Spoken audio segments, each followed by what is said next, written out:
சட்டமன்ற உறுப்பினருடைய கடமை என்னன்னா, அவருடைய சட்டமன்றத்தில் இருக்கக்கூடிய இனம், மக்கள், அவர்களுடைய பழக்க வழக்கங்கள், அங்கே தேவைப்படுகின்ற முன்னேற்றங்கள், இதெல்லாத்தையும் ஒருங்கிணைத்து சட்டப்பேரவைக்கு எடுத்துட்டு வந்து என்ன சேஞ்ச் வேணுமோ அதை கொண்டு வரணும்.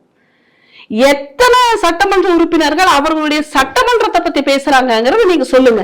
மொத்தமாக எங்களுக்கு இதை வேணும், மொத்தமாக எங்களுக்கு அதை வேணும்னு சொல்லி அரசியலமைப்பு சட்டத்தை பேசிட்டு இருக்கிறாங்களே தவிர, என்னுடைய சட்டமன்றத்துல இதுதான் பிரச்சனை, இதை நான் சரி செஞ்சேன்னு எத்தனை பேர் இருக்காங்க?